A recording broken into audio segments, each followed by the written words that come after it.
Chers frères et sœurs, chers internautes, bonjour chers amis. C'est avec un réel plaisir que je me tiens une fois encore devant vous pour continuer ce sermon si vital. Le sermon sur la révélation du mystère du 7e sceau. Nous sommes à la suite 16 et on est dans le troisième élément qui constitue la révélation d'un sceau.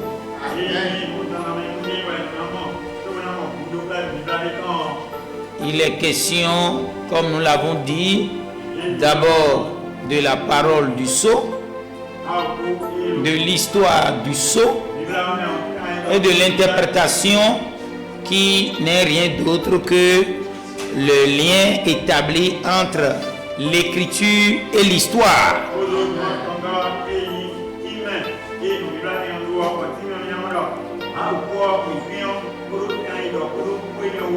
La parole du 7e sceau, c'est Apocalypse chapitre 10, verset 1 à 7. Son histoire est accomplie lors de la descente des 7 anges de la constellation.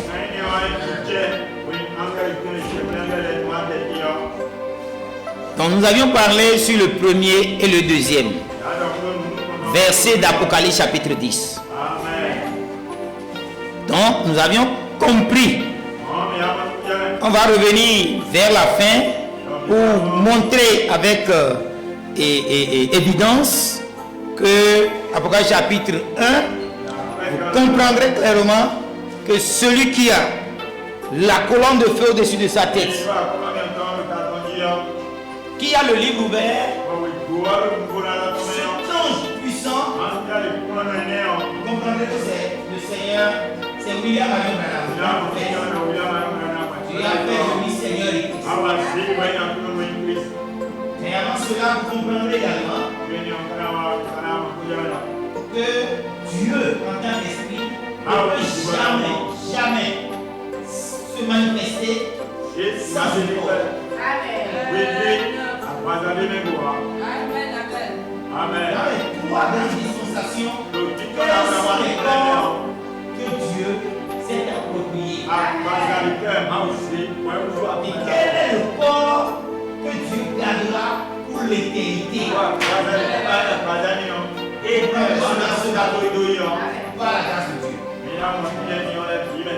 Moi, c'est le pasteur Dodo de la République du Bénin, intervenant depuis Révier, 20 km du centre-ville. Sans plus tarder, nous allons prendre Apocalypse chapitre 8, verset 1, et Apocalypse 10, verset 1 à 2. Quand il, veuillez vous lever s'il vous plaît. Quand il ouvrit le 7e sceau, il y eut dans le ciel un silence d'environ une demi-heure. Apocalypse chapitre 10, verset 1 à 2. Je vis un autre ange puissant qui descendait du ciel enveloppé d'une nuée. Au-dessus de sa tête était l'arc-en-ciel. Son visage était comme le soleil et ses pieds comme des colonnes de feu. Il tenait dans sa main un petit livre ouvert et il posa son pied droit sur la mer, son pied gauche sur la terre. Amen. Nous allons nous arrêter là. Je vais demander au caméraman de nous montrer quand on va commencer, tout juste quand on va commencer après la prière, de nous montrer l'ange qui a un pied et le pied gauche à l'ouest aux États-Unis et le pied droit à l'est en Inde, et il fait face à la parole qui est au nord. Donc, baissons le moment dans la prière. Rédempteur parfait, merci à toi. Toi, le Dieu avec sa famille, pendant que tu t'es manifesté en tant que Jéhovah, Dieu au-dessus de nous, tu t'as plu de devenir chair afin d'avoir du sang en jouant le rôle de substitut et verser ton sang pour nous. Rien que cela à la croix a dépouillé toutes les dominations, les trônes, les principautés et les puissances. Et les actes qui nous condamnaient, tu les as effacés pour toujours. Merci de ce que ce premier sacrifice qui est celui de midi n'était pas la fin. Car le sacrifice des animaux était celui du matin, celui de midi était la mort de Jésus sur la croix. Mais le jour n'est pas fini à midi. Le jour ne finit pas à midi. Dans le plan de la rédemption, comme dans le sacrifice d'un jour en Israël, il faut le sacrifice du soir, l'oblation du soir, l'offrande du soir. Et cela a eu lieu, Seigneur, quand William Marion Branham, le Christ, a accompli la fin de la véritable expiation en versant son sang dans les rues d'Amarillo. Merci à toi, Seigneur. Ainsi, le monde maudit, la malédiction du monde maudit est ôtée définitivement. Et la vie se manifestera sans la mort dans le millénium, au cours de son règne. Père céleste, je te remercie. Merci. Par ces sacrifices, nous nous sommes reconfortés et nous tenons devant ta face. Regarde-nous au travers ton sang afin qu'on soit agréé de toi. Parle encore, Seigneur, et révèle-nous le secret le plus grand et le plus caché de tout le temps. Nous avions vu toutes les choses qui sont liées à l'ouverture des sept sceaux. La puissance qui est revenue à l'épouse, la domination sur la maladie, sur la faiblesse, sur toutes choses, et le diable qui se voit dépossédé de son pouvoir. Car le titre de propriété lui a été a été possédé par Christ Branham. Merveilleux Père Céleste, nous te sommes vraiment reconnaissants. Parle à nos cœurs, transmets-nous la vie, guéris nos malades, pardonne les pécheurs et ramène les rétrogrades.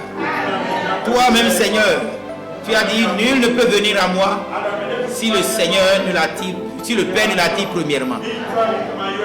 On a vu cela se manifester. L'ange parlait à des malades à plus de 300 km qui doivent aller chercher à retrouver Branham. Et quand ils le vit, ils sont guéris instantanément. C'est toi-même qui as dit, viens attirer au Père de gloire ces 1200 âmes. Viens les attirer, Seigneur. Accorde qu'il en soit ainsi, Seigneur, en ton puissant nom, Christ Branham, le Rédempteur parfait, le signe éternel, le nom nouveau de Jésus-Christ. Amen. Acclamez le Seigneur. Amen, amen, amen, amen. Que Dieu vous bénisse. Veuillez vous asseoir. Amen.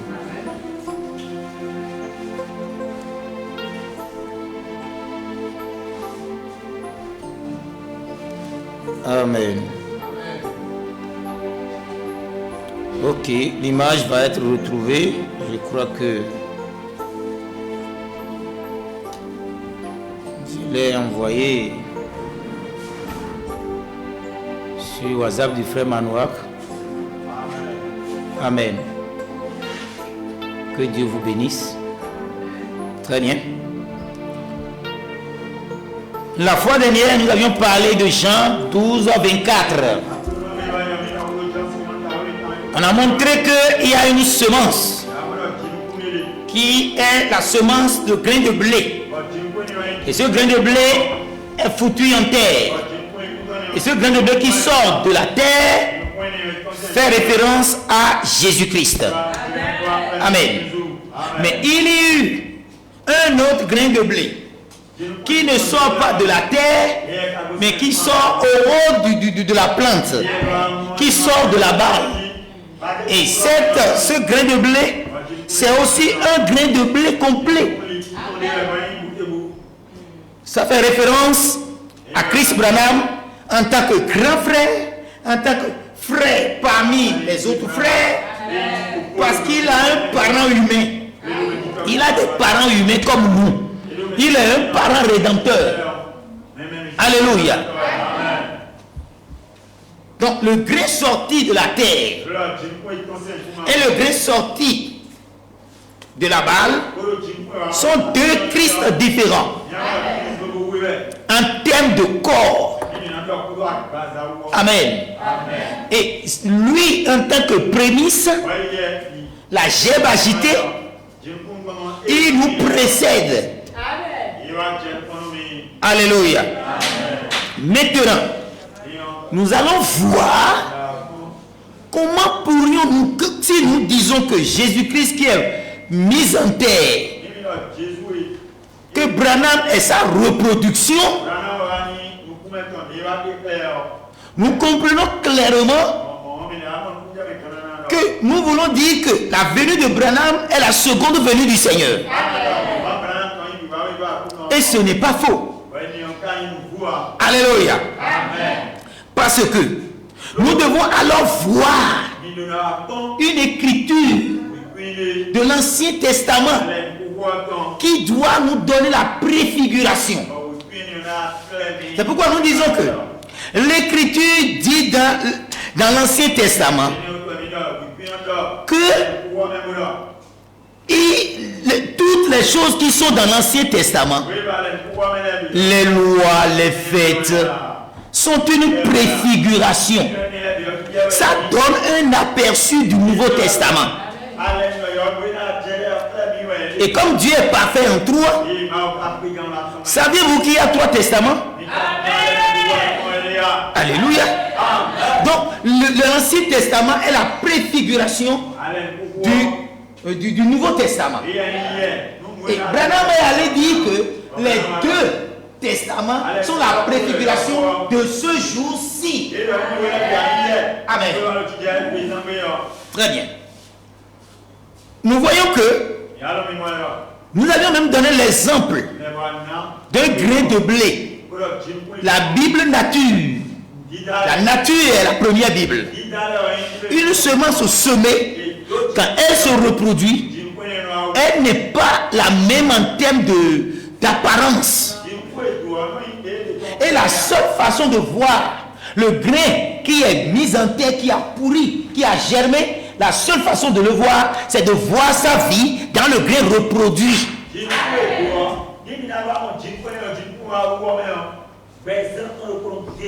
Si nous prenons un animal qu'on sacrifie en holocauste, on ne le voit plus. Vous voyez? Donc regardez sur l'écran. Le grain de blé que vous voyez là, qui est le grain de blé qui fait référence à Jésus-Christ, est sous la terre. Alléluia. Mais le grain de blé qui est devenu une gerbe agitée fait référence à Chris Branham. Et il est le grand frère parmi les frères. C'est le premier né. Un premier né, quand on parle de premier né, on sait en même temps qu'il y a d'autres frères derrière lui. Mais quand on dit qu'une famille a un fils unique, c'est qu'il n'a plus d'autres frères derrière lui. Nous sommes d'accord? Fils unique, il n'y a plus d'autres frères. Mais quand on dit premier-né, mais étant donné que la Bible dit que Christ est le premier-né, Christ est le fils unique, bon, les gens se confondent. Mais avec la révélation des sceaux, nous voyons clairement que le fils unique fait référence à Jésus-Christ, parce que Jésus-Christ est vraiment unique. En son temps d'abord, il est le fils de Dieu, le seul fils de Dieu, il est le fils unique. Mais de par sa naissance, de par son engendrement, par le Saint-Esprit, n'ayant pas un parent humain, il est un fils unique. Personne n'est comme Jésus, parce que Jésus est le fils unique, il est engendré par le Saint-Esprit. Alléluia. Mais nous avons des parents humains. Mais comment pourrions-nous devenir Christ si ce n'est pas par la loi des semailles? C'est par la loi des semailles que nous pouvons devenir Christ. Comment pourrions-nous savoir que l'homme peut devenir Christ si on n'a pas vu Christ se manifester dans les prémices qui est Canaan? Et c'est ce qu'on a vu. Donc si nous sommes d'accord qu'on ne peut pas retrouver le grain de blé qui est mis en terre sous cette même forme, si nous sommes d'accord que l'animal qui a été sacrifié en holocauste, on ne peut pas le voir sous cette même forme, comment allons-nous voir le Seigneur dans le même corps de Jésus? C'est exactement là que vous comprendrez que Dieu en tant qu'esprit ne peut pas se manifester, ne peut se manifester que dans ce corps. Et s'il a 3 dispensations, il doit avoir 3 corps.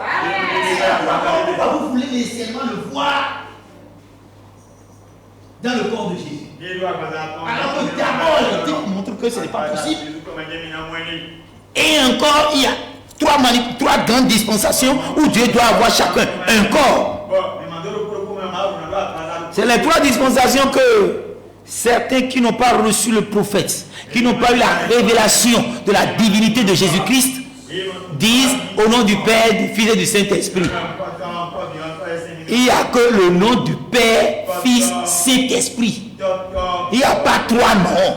Il y a un seul nom du Père qui est devenu Fils, qui est devenu Saint-Esprit. Et à chaque dispensation, il prend un nom. À chaque dispensation, il prend un nom. Et à la 3e dispensation, il prend le nom éternel. C'est la même personne qui occupe des fonctions différentes. Tout comme un homme et papa pour un enfant. Et cet enfant qui donne un autre enfant, il devient grand-papa pour ce petit-fils. Vous voyez? Mais c'est la même personne. Toujours la même personne. Que Dieu vous bénisse.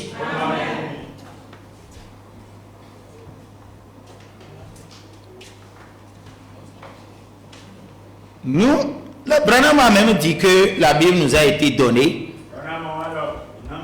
pour que nous connaissions avec certitude les voies du Seigneur. Alléluia. Donc pourquoi si on explique, Dieu révèle les choses par la Bible, ça devient difficile aux gens d'accepter. Parce que les enseignements qu'ils ont eus préalablement ont été des enseignements erronés. Et ce n'était pas leur temps de comprendre. Alléluia. Parce que pour chaque portion, pour chaque âge. Donc ce n'est pas grave. C'est simplement de se convertir, d'accepter, de se repentir. Prenons Hébreux 10, verset 1. Il est dit ici, en effet, la loi qui possède une ombre des biens à venir et non l'exacte représentation des choses ne peut jamais, par les mêmes sacrifices qu'on offre perpétuellement chaque année, amener les assistants à la perfection. L'Ancien Testament ne veut pas amener à la perfection. Le Nouveau Testament ne veut pas amener à la perfection. Alléluia. C'est le 3e Testament qui est la réalité de l'ombre de l'ombre. Alléluia. L'ombre qui est le Nouveau Testament est de de l'ombre qui est l'Ancien Testament. Mais ces choses nous ont été données pour comprendre quelles sont les voies justes du Seigneur. Prenons Colossiens 2, 16 à 17 pour comprendre cette affaire de ombre d'abord, avant d'aller encore en profondeur. Colossiens 2, 17. C'était l'ombre des choses à venir. Non, excusez-moi, j'ai commencé par le 17. Il dit que personne donc ne vous juge au sujet de manger ou de boire ou au sujet d'une fête, d'une nouvelle lune ou des sabbats. C'est des fêtes. C'est des fêtes dans l'Ancien Testament. Donc Paul refuse aux Colossiens pour dire qu'on ne vous juge pas parce que vous ne fêtez pas. Qu'on ne vous juge pas parce que vous n'observez pas les nouvelles lunes et autres. Et il dit, c'était l'ombre des choses à venir. C'était l'ombre des choses. Donc l'Ancien Testament est l'ombre des choses à venir. Mais le corps est en Christ. Maintenant, quand nous parlons de l'ombre, et nous parlons de perfection, et nous sommes poussés, parce que nous allons le dire, nous allons vous le lire, nous sommes poussés à vous amener à voir que Jésus est l'ombre des choses à venir. Christ, la Bible dit, Christ est l'ombre des choses à venir. Si Christ lui-même est l'ombre des choses à venir, ça veut dire que Christ en tant que première venue n'est pas une perfection. Mais ce n'est pas que c'est faux. Parce que dans Apocalypse, il est parlé de voici ce que dit le véritable. Et quand on dit véritable, Branham est en train d'expliquer ici, exposé des 7 tailles de l'église, page 292, 5e alinéa. Voici ce que dit le véritable. Écoutez. Ce mot véritable est absolument merveilleux. Ah bon? Amen. Tout à fait. Il ne signifie pas seulement véritable au sens de vrai, par opposition à faux. Nous ne disons pas que Jésus est faux. Nous ne disons pas que Jésus est une ombre en tant que faux. Mais Branham dit le véritable dont parle l'Apocalypse, qui s'allie bien avec ce de quoi nous parlons. Il dit que ce n'est pas vrai ou pas opposition à faux. Non, c'est pas ça. Mais il exprime la réalisation parfaite d'une idée par opposition à la réalisation partielle. Avez-vous compris? Amen. Avez-vous compris? C'est-à-dire, le matin n'est pas encore le soir.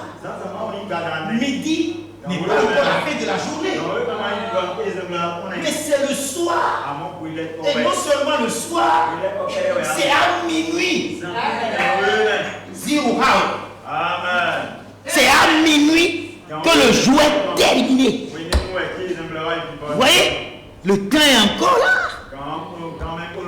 Vous voyez? C'est justement à minuit que le second Élie vient. C'est justement à minuit que le second Élie annonce l'arrivée du Messie, de l'époux. Donc, la première venue de Jésus-Christ n'est pas sa perfection.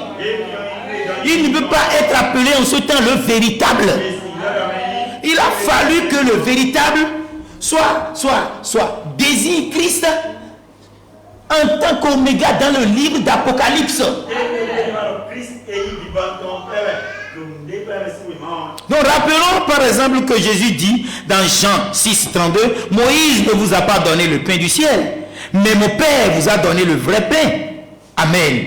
Mais ils avaient quand même mangé. Ils savaient manger la manne. C'était la nourriture des anges. Mais Jésus dit que ce n'est pas le vrai. Parce que le vrai, le Père l'a donné. Le vrai, c'est la parole. Voilà que la parole qui a été donnée même à la première venue, les cieux ne sont pas encore ouverts. Jésus a dit, je ne le sais pas moi-même. Malgré l'intelligence inouïe des anges, malgré la puissance redoutable des anges, plus par rapport aux hommes, tel que Pierre l'a dit, Les anges disent, même les anges ne le savent pas. S'il y a quelque chose qui doit nous rendre parfaits, que les anges n'ont pas su, pourquoi alors Paul a dit, en parlant de Hébreux 11, manifestant la foi des héros de la Bible. Amen. Aidez les gens, tous les ici, aidez les gens. Amen. Vous me voyez ça? Vous me voyez ça? Donc, Jésus dit ici que ils n'ont pas pris le vrai pain. Je suis le vrai cep. Car Christ n'est pas entré dans un sanctuaire fait de main d'homme en imitant du véritable, mais il est entré dans le ciel, mais afin de comparaître maintenant pour nous devant la face de Dieu. 1 Jean 2, 8. Car les ténèbres se dissipent et la lumière véritable paraît. Amen. Ce mot exprime donc la réalisation parfaite par opposition à l'idée de la réalisation partielle, comme c'est illustré dans ces versets. Amen. Et nous pouvons comprendre comme jamais auparavant le rapport entre le type et l'antitype. Le type est l'ombre, l'antitype est la réalité. Quand tu ne vois pas un homme et tu vois l'ombre d'un homme, tu sais que c'est un homme. Prends ici, tu vois l'ombre d'un éléphant, tu ne peux pas le prendre pour l'ombre d'un homme. Jusqu'à ce que l'homme apparaît. Vous voyez un peu ce que je dis? Donc, nous voyons clairement ici que le type et l'antitype, entre l'ombre et l'objet, il y a l'objet, la chose réelle, et son ombre. Prenez par exemple la manne du ciel. Pour Israël, Dieu a fait descendre du ciel le pain des anges. Mais ce pain ne rassasiait pas. Il n'était pas bon, il n'était bon que pour un jour. Ceux qui en mangeaient avaient de nouveau faim le lendemain. Si on le gardait, les vers s'y mettaient. Est-ce que c'est parfait ça? C'est une nourriture parfaite ça? Mais Jésus est le vrai pain descendu du ciel. Alors que la manne n'en était qu'un type. Et quiconque mange de ce pain qui vient du ciel n'aura jamais faim. Alléluia. Que Dieu soit loué. Il n'y a pas besoin de retourner en manger. Dès l'instant que il l'a pris, il a la vie éternelle. Quand vous acceptez Jésus, vous avez la vie éternelle. Dieu a tant aimé le monde qu'il a donné son Fils unique afin que quiconque croit en lui ait la vie éternelle. Donc nous ne prêchons pas seulement le salut au nom de Jésus-Christ, mais nous prêchons aussi la rédemption dans le nom du Seigneur Jésus. Que les gens ne soient pas scandalisés. Que nos frères et nos soeurs du message qui croient la promesse ne soient pas scandalisés si nous prêchons de cette manière. Parce que pourquoi est-ce que nous avons la photo de Jésus et la photo de Branham? Le salut en Jésus-Christ et la rédemption en Christ Branham. Alléluia. Que Dieu soit loué. Amen. C'est bien la réalité. Plus besoin du nombre, plus besoin d'un salut partiel. Nous avons le salut complet. De même que Jésus n'est pas une partie de Dieu, il est Dieu.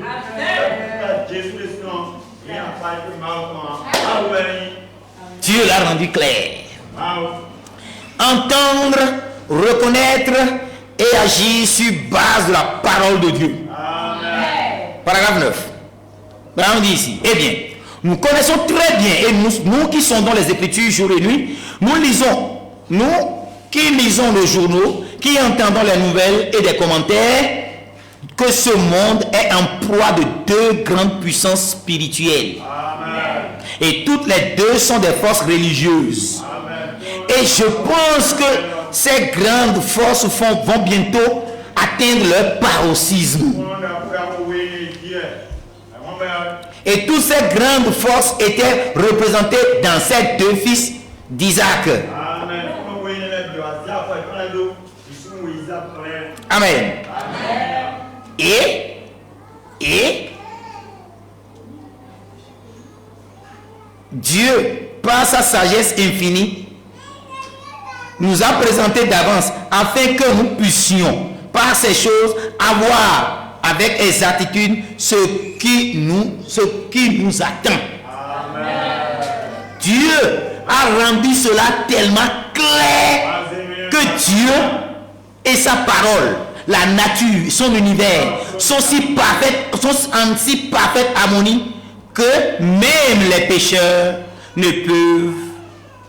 pécheurs peuvent voir que quelque chose est sur le point d'arriver. Dieu a si bien arrangé cela que personne n'a d'excuse. Témoignez de Dieu autour de vous pour que les gens n'aient pas d'excuses. Amen. Nous avions dit à l'entame que le Seigneur ne peut demeurer dans le corps de Jésus-Christ pour l'éternité, car il ne peut pas être un fils éternel. Vous croyez au fils éternel? Un enfant qui est né peut-il être appelé éternel? Ce qui est éternel, c'est ce qui n'a pas de fait et n'a pas de commencement. Melchisédek n'a pas commencement de jour ni fin de vie. Abraham dit Jésus a un début, le commencement de la création de Dieu. Il a un commencement. Étant donné qu'il a un commencement, il ne peut pas être un fils éternel. Ça là, dit ça n'a pas de sens, c'est du charabia. Lisons paragraphe 149 de Monsieur S. le signe de la fin. Amen. Branham dit ici, le livre qui est écrit au-dedans est alors achevé lorsque cet ange termine. Maintenant, cet ange, c'est un ange, c'est l'ange de l'église. C'est un messager de l'âge. Et cet ange-là, c'est William Marion Branham. Amen. Nous ne croyons pas à l'adoration des anges, mais nous croyons au ministère des anges. Amen. Même dans notre message, c'est jonché des anges. C'est un de la constellation. L'ange qui vient de la présence de Dieu Tout-Puissant. Alléluia. Vous voyez, Pierre avait l'ange qui l'avait délivré. Un ange avait été envoyé à Daniel dans la fosse au lion pour fermer la gueule au lion. Un ange, Gabriel l'a touché au genou et il était fortifié. Agar, un ange du Seigneur lui est apparu pour pourvoir ses besoins. Alléluia. Pour sauver Paul du naufrage, après 14 jours de jeûne, un ange est venu les sauver. Ils allaient s'entretuer. Les gardes, les geôliers, les gardes allaient tuer les prisonniers et s'évader. Mais Paul a dit non. Nous croyons au ministère des anges. Alléluia. Que Dieu vous bénisse. Amen. Ils sont formés de lumière. De telle manière que quand on les prend en photo, on ne voit qu'une nuée de gloire. Maintenant, revenons à cette affaire de Fils éternel. Ça n'existe pas. Donc si le Fils éternel n'existe pas, ça veut dire que Dieu ne peut pas demeurer dans ce corps, ne peut pas demeurer dans le corps de Jésus pour l'éternité. Quand le message du 7e ange est achevé, le mystère de la divinité, mystère de la semence du serpent, tous les mystères de toutes ces choses, ça c'est le mystère écrit ça. Voyez, la filiation éternelle, comme ils en parlent. Comment peut-il être un fils éternel alors que l'éternité n'a ni commencement ni fin? Et un fils est quelque chose qui est engendré. Comment quelque chose qui est engendré peut-il ne pas avoir de commencement? Brandi, comment cela peut-il être raisonnable? Alléluia. Pas de fils éternel. Donc Dieu ne veut pas demeurer dans le corps de Jésus pour l'éternité. Ce n'est pas possible. Ça, c'est des choses sérieuses que je suis en train de dire, que vous devez enlever de votre tête. Vous devez arracher ça de votre cœur parce que c'est du faux. Amen. Donc Dieu est devenu la parole. Et la parole devient chair et mourut comme rançon pour nos péchés. Voilà la mission de ce corps de Jésus. Donc après l'ascension, il est devenu un esprit vivifiant.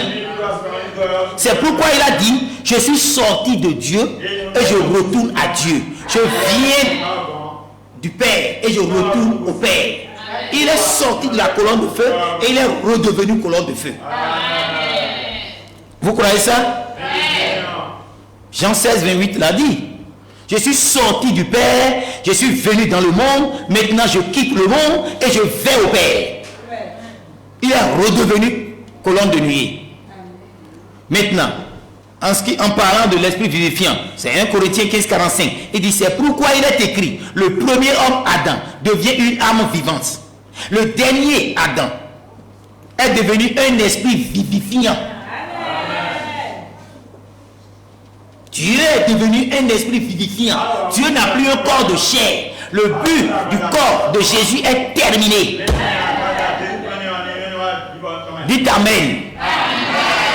Oh, le Seigneur, c'est l'esprit. Alléluia. Donc, quand je prends 2 Corinthiens 3, 17, la Bible dit, comme je viens de le dire, oh, le Seigneur, c'est l'esprit. Il est esprit, il est devenu un corps, il est mort, il est ressuscité, il est redevenu esprit. Esprit vivifiant, donnant vie. C'est pourquoi Paul savait bien cela. Il dit: oh, le Seigneur, c'est l'esprit. Et là où est l'esprit du Seigneur, là est la liberté. Que Dieu vous bénisse. Prenons 1 Corinthiens 3, verset 16. 1 Corinthiens 3, verset 16. Vous savez là où nous allons, non? Dieu est esprit, donc il doit changer de corps. Dieu est esprit, sa manifestation sera dans un corps. On a connu pour Jésus. Après qu'il a fait pour Jésus, il est redevenu esprit. Ça veut dire qu'il veut changer encore de corps. Vous devez le savoir. S'il change de corps, il change de nom.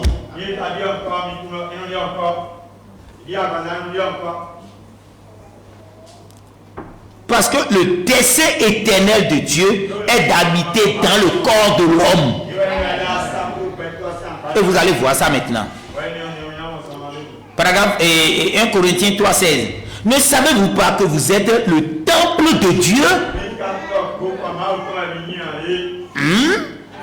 Et que l'esprit de Dieu habite en vous. Donc l'esprit, Dieu, le grand Jéhovah qui a rempli tout l'univers, ce grand esprit s'est condensé et est devenu fils de Dieu, la colonne de feu, à l'image d'un homme, a incarné un homme appelé Jésus. Donc le Père est devenu fils. Et en tant que fils, il est après avoir accompli le but pour lequel il est venu, il est redevenu esprit. Et l'esprit vivifiant doit entrer dans un temple, dans un corps. Et c'est ce que Paul a dit. Donc de ce corps de Jésus, c'est... D'abord, quel était le premier corps? On va y venir. Avant d'y venir, parlons un peu de comment Dieu Et nous sommes le temple de Dieu, non? Et l'Esprit de Dieu doit habiter en nous, n'est-ce pas? Donc Dieu s'était manifesté en 3 dispensations. Dieu, en tant qu'esprit, ne peut pas se manifester sans un corps. Est-ce que vous êtes d'accord? D'accord. Lisons la brochure, le Messie. Vous voyez, c'est comme ce que Somme 8 a dit. L'homme a la domination sur tout. Les sentiers de la mer, les poissons de la mer, les oiseaux du ciel, les animaux de la terre. Vous devez marcher dans la puissance du Saint-Esprit. Amen. Alléluia. Regardez. Le Messie prêché le 17 janvier 1961, paragraphe 33. C'est vers la fin. Mais regardez ce que l'homme est capable de faire. Amen. L'autre soir, j'ai vu au cours d'une émission de télévision un homme qui avait une foi psychique mentale. Et il avait mis là un verre d'eau. Il s'était tenu en retrait et il ne cessait de se concentrer sur ce verre d'eau jusqu'à le faire éclater.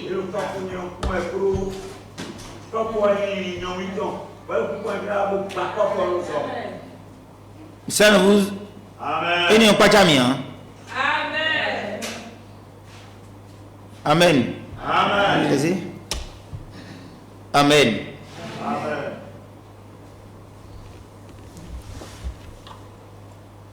Si quelqu'un est fatigué, vous le réveillez, il va se secouer et suivre la parole. Amen. Amen. On ne peut pas être en train de parler de la capacité de l'homme et de le lier à Dieu. Sa domination. Pour que l'on tolère quelqu'un qui dort ou bien qui est fatigué. On est venu à l'église pour manifester la force, la puissance de Dieu, la puissance de résurrection de Christ. Amen. Il dit ici, le monsieur est là, il a pris un verre d'eau, il a déposé et il regarde, pas. Et l'eau a versé. Abraham dit, Abraham a suivi l'émission. Abraham a dit, il ne s'était pas, voilà, c'était juste pas une concentration. En contemplant ce verre d'eau, et ce verre éclata, l'eau se répandit. Juste là, une simple concentration mentale. Pourquoi? C'est sa nature. C'est sa constitution. S'il peut faire cela, il a en lui une puissance qui, par la conception mentale, peut casser un verre, bien qu'il soit un pécheur.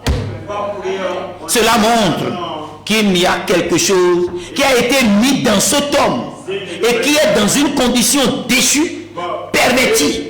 Mais si cet homme peut seulement revenir à Dieu et laisser Dieu entrer en lui, eh bien, la puissance du royaume de Dieu étant libérée. Abraham a fait 3 points de suspension. Il n'y a point de conducteur. Il était comme un fusil de chasse. Hein? Il tirait dans toutes les directions. Mais si cet esprit qui est dans l'homme peut être converti et Christ est placé là-dedans de telle manière qu'il est un conducteur fil électrique qui conduit cela. Amen. Et si un homme a la même foi dans le conducteur de la parole de Dieu, il peut ressusciter des morts, purifier les lépreux, chasser des démons. Amen. Quelle est ta situation? Quelle est ta condition? Que veux-tu que Dieu fasse pour toi? Tu en as la puissance. Parce que les sceaux ont été révélés. Les sceaux ont été révélés. Alléluia. Ressusciter des morts, purifier les lépreux, chasser des démons, faire recouvrer la vie aux aveugles, donner la vigueur, la potence aux paralytiques. Vous en avez le pouvoir. Vous en avez cela. C'est à vos pieds. Et maintenant, Abraham dit, il ressemble à Dieu. Il est façonné comme Dieu. Il ressemble à Dieu. Abraham dit, assurément. Assurément. Amen. Et c'est pour ça que Dieu, étant devenu homme, pardon, c'est pour ça que Dieu était devenu homme. Maintenant écoutez, et l'homme est devenu Dieu. Applaudissements.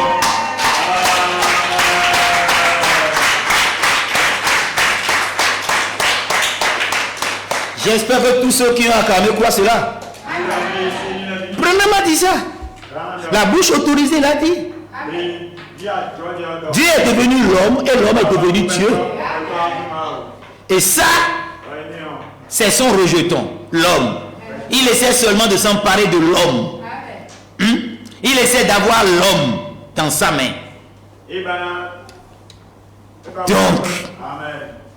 Donc, Dieu, alléluia, doit se manifester en tant qu'esprit. Mais il a besoin d'un corps. Amen. Il y a combien de grandes dispensations? 3. Le premier, on appelle dispensation du Père. Le deuxième, dispensation du Fils. Le troisième, dispensation du Saint-Esprit. Amen. Donc, quel est le corps que Dieu a pris dans la dispensation du Père? Nous voyons qu'il a pris un corps. Et ce corps, on appelle ce corps le corps théophanique. Un corps parole. Un corps qui peut apparaître et disparaître. Un corps qui peut traverser les murs. Voilà le corps que Dieu a pris dans la dispensation du Père quand il était Jéhovah. Mais maintenant, à la dispensation du Fils, comment Dieu s'est manifesté? Il a pris un corps. Et le corps ressemble. Ça ressemble au corps du péché. Comme un homme. Ayant des yeux, ayant des oreilles, ayant des bouches, ayant des pieds, ayant les 5 sens. Et ce corps était qui? C'était Jésus. Maintenant, dans la dispensation du Saint-Esprit, quel doit être le corps que Dieu doit avoir? Alléluia. La Bible dit qu'il est le chef suprême. Dieu a mis tout sous ses pieds et a fait de lui la pierre fêtière, le chef suprême de l'Église, qui est son corps, la plénitude de celui qui remplit tout en tous. Alléluia. Donc, le corps dans lequel Dieu se manifeste dans la troisième dispensation, c'est le corps de l'Église. C'est toi, c'est moi, c'est dans nos corps. Mais pour que Christ se manifeste dans sa plénitude en nous, il faut que nous devenions des Christ. Mais qui a été le premier de tous les Christ? C'est là où nous en sommes arrivés. Donc, l'objectif, comme nous l'avons dit pour commencer, vous comprendrez le corps dans lequel Dieu s'est manifesté dans les 3 dispensations. C'est retenu. C'est très bien retenu. Nous comprenons que l'Ancien Testament est l'homme du Nouveau Testament et les 2 testaments sont l'homme du 3e testament. Alléluia. Donc, et Christ est l'homme des choses à venir. Si Christ est la réalisation partielle de ce que Dieu voulait faire, dans le plan de la rédemption, il a accompli le salut à midi. Le soir, la rédemption s'accomplira. Alléluia.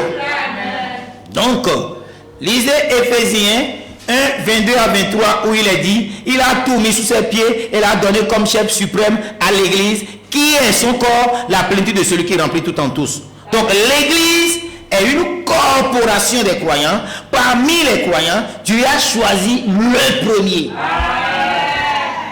Dans lequel il a choisi le premier corps. Puisque Dieu n'a plus d'autre corps que l'église. Et nous avons dit que quand les sceaux sont ouverts, la domination, le titre de propriété qui était revenu à Adam restauré est maintenant remis à l'épouse. Ou bien, le titre de propriété est remis à l'épouse. C'est pourquoi la maladie, la maladie, les difficultés, les peines, la tristesse, tout est mis sous les pieds de l'épouse. Amen. Donc, nous voyons clairement que, oui, si l'église est la corporation des croyants, et parmi l'église, c'est l'église qui est d'abord le corps dans lequel Dieu veut se manifester en ce temps de la fin. Donc, si Dieu lui-même prend un corps, comment peut-il prendre un corps? Oui, c'est sa parole qui le dit. C'est sa parole qui le dit. Où? Dans Exode 34, 19. Et Exode 34, 26. Écoutez bien. Tout premier-né, même tout mâle, premier-né, dans le troupeau du gros et de menu bétail, tu apporteras à la maison de l'Éternel ton Dieu et les prémices des premiers fruits de la terre. Tu amènes les premiers-nés de tout animal vers Dieu et les semences de la terre, tu les amènes aussi vers Dieu. Qu'est-ce que Dieu dit? Il dit, tu ne feras point cuire un chevreau dans le lait du maire. Donc, ce que nous disons ici, Dieu dit, tout premier-né m'appartient.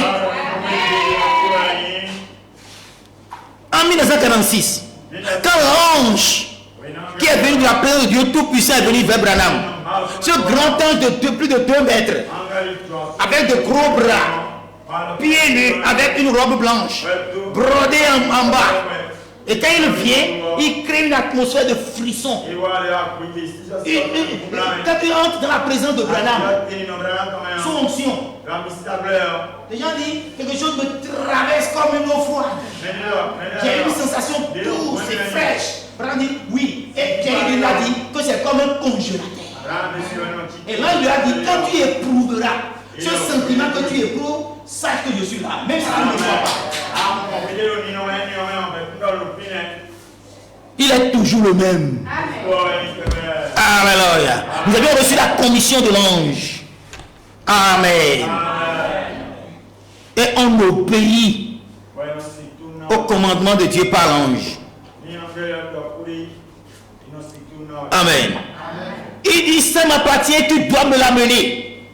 Donc si l'église est la corporation des croyants, parmi les croyants, il a choisi un seul corps dans lequel la plénitude a été mise afin de garder son nom pour l'éternité.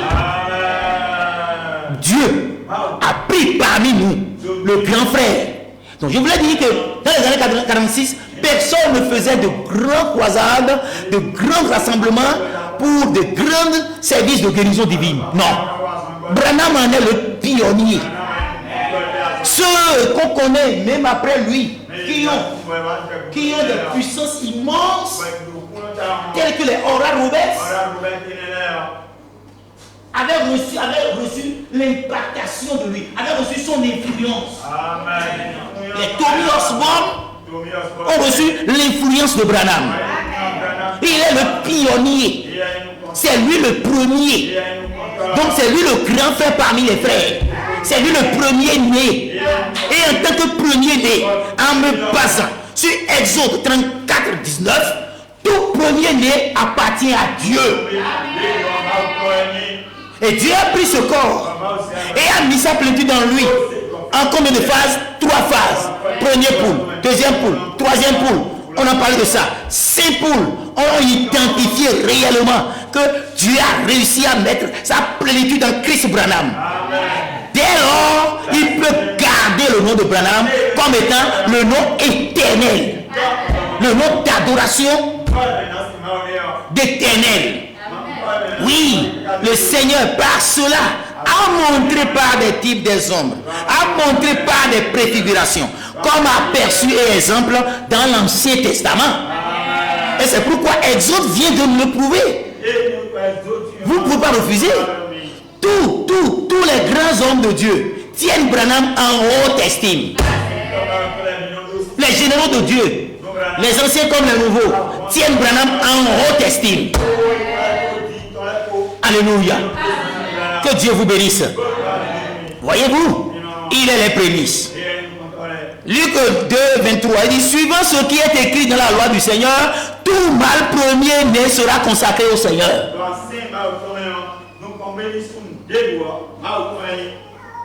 Nous sommes d'accord?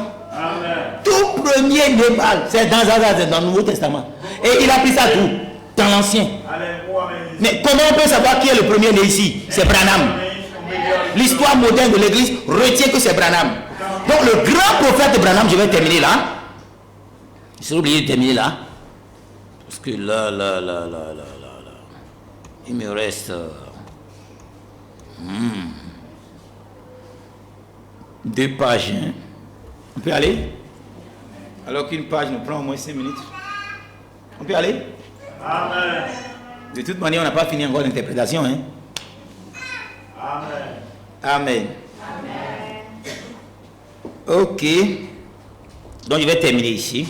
On va revenir pour lire encore cela. Vous avez retenu maintenant que je vais revenir pour faire le résumé. Donc je disais que le grand prophète Branham est la première personne à avoir reçu la plénitude totale de Dieu. La plénitude complète de Dieu. Le Seigneur a prédestiné son corps pour abriter sa plénitude. S'appropriant ainsi de ce corps afin de porter et de garder son nom pour l'éternité. Donc, pourquoi le nom Jésus n'est pas un nom éternel? C'est parce que il a un commencement et il a un commencement. Pourquoi ce nom est-il, et d'ailleurs son nom est écrit avec 5 lettres, J-E-S-U-S, Jesus, Jésus, 5 lettres. Branham c'est 7 lettres. L'ange Gabriel a donné le nom Jésus, mais les 7 ans de la constellation, leurs ailes ont écrit le nom Branham dans les cieux. Et la voix de l'ange a dit, combien de lettres y a-t-il à ton nom? Et il a écrit Branham, Marion, Branham. Donc ton nom, Branham dit, William c'est mon premier prénom, Marion c'est mon second prénom, mais Branham est mon nom. Et la voix lui a dit, parce que dans la commission de l'ange, parmi les 7 instructions, s'est ajoutée encore l'instruction selon laquelle tout ce que tu vois en vision, c'est exactement ce que tu vas faire. Donc quand tu vois le mot Branham, voilà le nom qui est affiché. C'est 7 lettres. Ce n'est pas 27 lettres, ce n'est pas 21 lettres, ce n'est pas 14 lettres. Branham est 7 lettres. Branham. Alléluia. Donc Dieu, en prenant son corps, il a gardé son nom. Il a permis que ce corps porte un nom pour l'éternité. L'apôtre Paul même n'avait vu qu'un reflet de cette promesse à travers le Seigneur Jésus-Christ. Ce n'est qu'un reflet qu'il avait vu. Amen.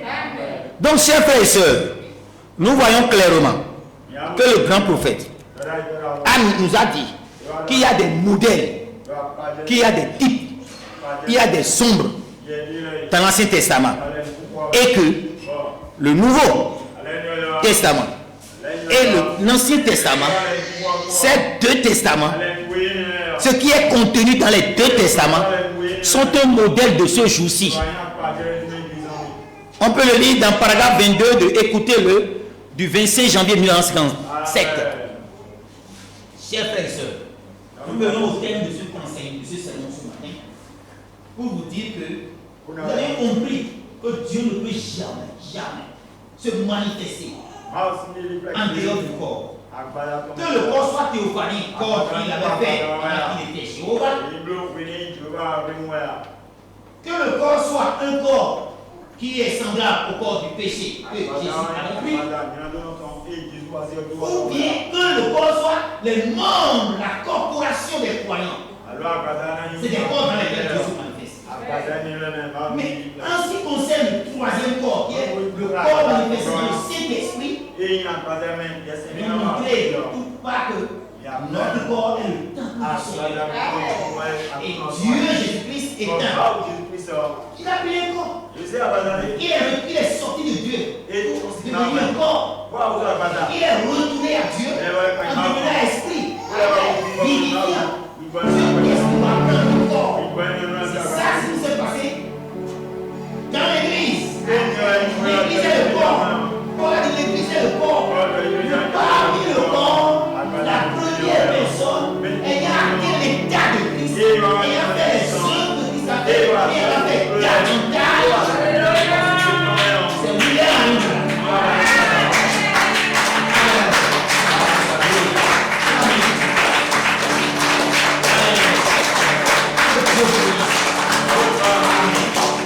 Dans ce corps,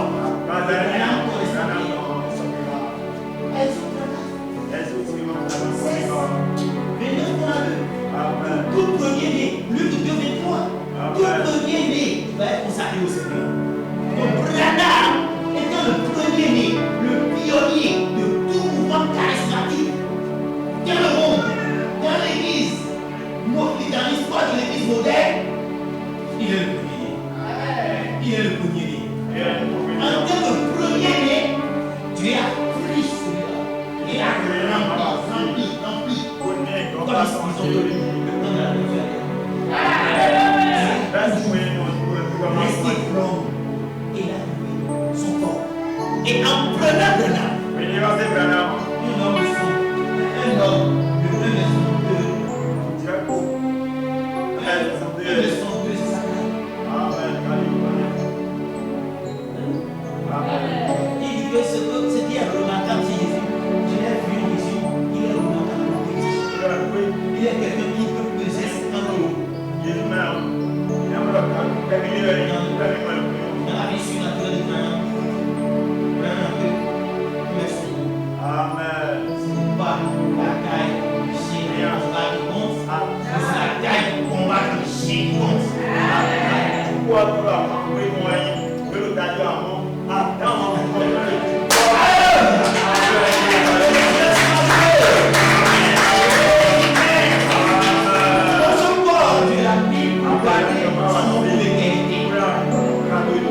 Et ici, nous sommes là. Parce qu'il est le confrère, parmi les frères.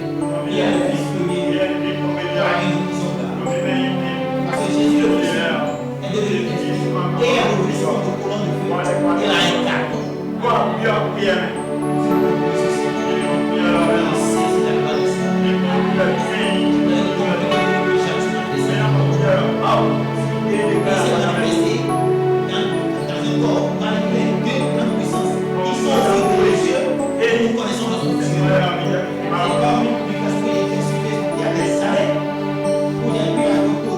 C'est la balance.